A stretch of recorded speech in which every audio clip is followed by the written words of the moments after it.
जय श्री राम। ओम वक्रतुंड महाकाय सूर्यकोटि समप्रभ निर्विघ्नं कुरु मे देव सर्वकार्येषु सर्वदा। राम कीन चाहि सोई होई, करे अन्यथा अस नहीं कोई। प्रभु श्री राम करुणा निधान, जगत के स्वामी, जगत के पालन करता, नारायण अवतार, आनंद कंद मर्यादा पुरुषोत्तम भगवान श्री राम, जिनकी लीला अपरंपार है। लंकिनी हनुमान जी के सामने हाथ जोड़कर खड़ी है और कह रही है, तात मोर यति पुण्य बहुता, देखें नयन राम कर दूता। हे तात, मेरे अहोभाग्य, मेरा जन्म धन्य हो गया। मैंने अपनी आंखों से प्रभु श्री राम के दूत को देखा और जब किसी सच्चे संत या भक्त से आपकी मुलाकात हो जाती है, उसे सत्संग कहा जाता है। और लंकिनी हनुमान जी से कह रही है कि सत्संग आज हुआ है, हमारा आपके साथ मिलन जो है ये सत्संग है, सच्चा सत्संग। और सच्चे सत्संग की महिमा बताती है, तात स्वर्ग अपवर्ग सुख, धैर्य तुला एक अंग। स्वर्ग के सारे सुख, मोक्ष के सारे सुखों को सांसारिक सुखों के साथ एक तराजू के पलड़े पर, एक पलड़े पर रख दीजिए। इन सब का वजन मिलकर भी दूसरे पलड़े में रखे, तूलनता ही सकल मिली, जो सुख लव सत्संग। एक क्षण मात्र का सत्संग का हिस्सा अगर दूसरे पलड़े में रख दिया जाए तो वो हिस्सा भी इन सारे सुखों से भारी पड़ जाएगा। ये सारे सुख सत्संग के क्षण मात्र की बराबरी भी नहीं कर सकते। वो है सत्संग की महिमा। इसलिए आज मेरा जन्म धन्य हो गया और अब मैं ये शरीर त्याग कर प्रभु श्री राम के लोक में चली गई। लेकिन आप क्या करेंगे वो मैं बताता हूं। प्रविशि नगर की जय सब काजा। अब आपको लंका में प्रवेश करने से रोकने वाला कोई नहीं। अब आप लंका में प्रवेश करिए और प्रवेश करके प्रभु के सारे काम संवारिए। किंतु हिदायत देती है कि लंका में प्रवेश करते समय नरसिंह भगवान को याद करने की आवश्यकता नहीं है। प्रविशि नगर की जय सब काजा, हृदय राखी कौशलपुर राजा। और अपने हृदय में कौशलपुर नरेश, आनंद कंद मर्यादा पुरुषोत्तम भगवान श्री राम को अपने हृदय में धारण करके प्रवेश कीजिए लंका में, नरसिंह भगवान को। ये सुंदर कांड है। इस हर कदम पर, हर चौपाई, हर जगह रहस्य हैं। आप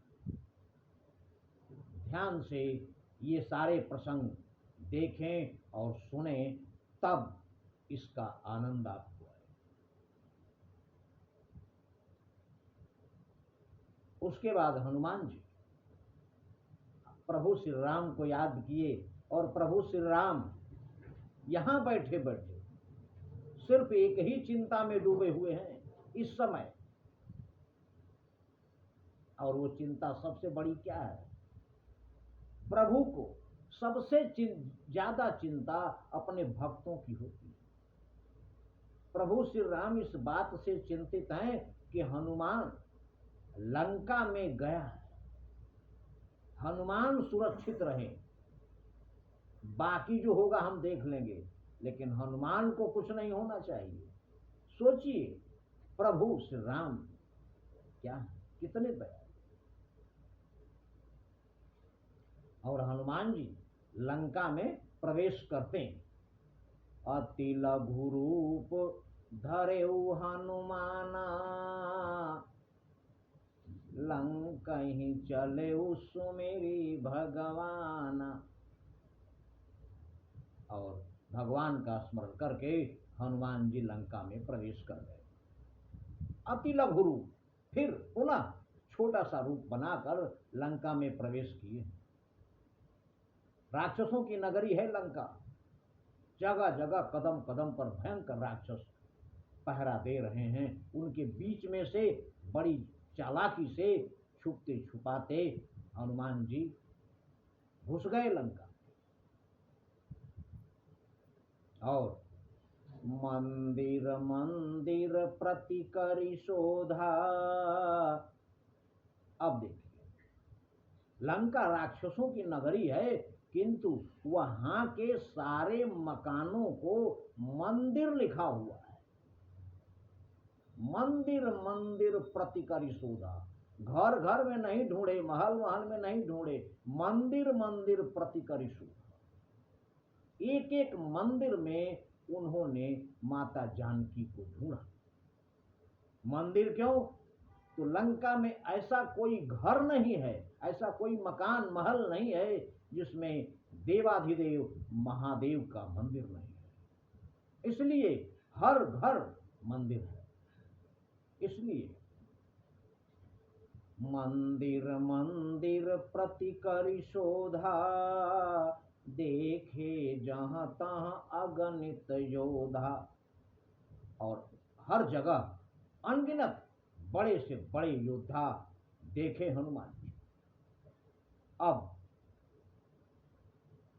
ढूंढते ढूंढते माता जानकी, हनुमान जी पहुंचे हैं कुंभकर्ण के महल।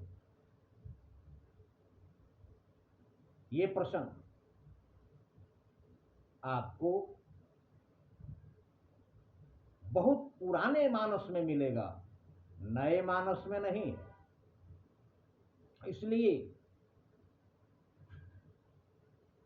दिन प्रतिदिन मानस का आकार, मानस का साइज लोग छोटा करते चले जा रहे हैं, क्योंकि सबको अखंड मानस पाठ 18 घंटे में खत्म करना है, 16 घंटे में खत्म करना है, इसलिए इसको छोटा करते चले जा रहे हैं। लेकिन कुंभकर्ण के महल में जब हनुमान जी पहुंचे हैं और देखते ही उसका आकार पता चल गया कि यही कुंभकर्ण है। नाम तो सुन रखे हैं, फिर भी महल में छोटा रूप बनाकर कुंभकर्ण सोया हुआ है। हनुमान जी दिव्य दृष्टि वाले हैं, देखते हैं अपनी दिव्य दृष्टि से कि दिव्य दृष्टि से कुंभकर्ण का वास्तविक आकार क्या है, कितना विशाल ये होता है जब युद्ध के मैदान में होता है। हनुमान जी अपनी दिव्य दृष्टि से कुंभकर्ण को देख रहे हैं। और कुंभकर्ण का आकार क्या है? अति विशाल। लिखे हैं कि फिरत मंदिर ही आयु तहवा, कुंभकर्ण सोवत रह जहवा। जहां सो रहा था, विस्तार है। अति विशाल तन बरनि न जाई, 34 जोजन की चकलाई। ध्यान से सुनेंगे इस प्रसंग को। कुंभकर्ण के शरीर की गोलाई है 34 योजन। एक योजन में 12 किलोमीटर होता है। 34 योजन का मतलब 408 किलोमीटर में कुंभकर्ण के शरीर की गोलाई है। 34 योजन की चकलाई। योजन 3 3 के काना, 3 योजन के कान हैं। एक योजन में 12 किलोमीटर, यानी 3 योजन में 36 किलोमीटर। 36 किलोमीटर के कान हैं कुंभकर्ण। 22 योजन बाहु अजाना, और 22 योजन यानी 264 किलोमीटर लंबी बाहें हैं। 22 योजन बाहु अजाना। 17 योजन जांघ लंबाई, घुटने से ऊपर जो जांग होती है ये है 17 योजन यानी 204 किलोमीटर लंबी, घुटने तक ही है। और उसके दोगुनी जब पूरा खड़ा होता है तो 408 किलोमीटर लंबा है। 17 योजन जांघ लंबाई, अति विशाल तन बरनी न जाई। आगे भी है, 2 योजन की नाक जो बाढ़ी, 2 योजन यानी 24 किलोमीटर लंबी नाक है कुंभकर्ण। और योजन एक मूछ रहे ठाढ़ी, और 1 योजन यानी 12-12 किलोमीटर की दोनों मूछें हैं जो कुंभकर्ण के चेहरे की शोभा बढ़ाती। इतना विशाल रूप देखकर हनुमान जी भी हैरान हैं कि इतना विशाल जिस समय लड़ाई के मैदान में खड़ा होता होगा क्या नजारा होता। लेकिन इस समय दूसरे मकसद से गए हुए हैं, इसलिए पुनः कुंभकर्ण को देखकर हनुमान जी आगे प्रस्थान करते हैं। और आगे क्या होता है ये हमारे अगले वीडियो में, लेकिन प्रभु को ध्यान रखें और हमेशा उनका नाम जपते रहें। सब प्रभु की लीला है। इसलिए नहीं कली कर्म न भगति विवेकु, राम नाम अवलंबन एकु। जय श्री राम।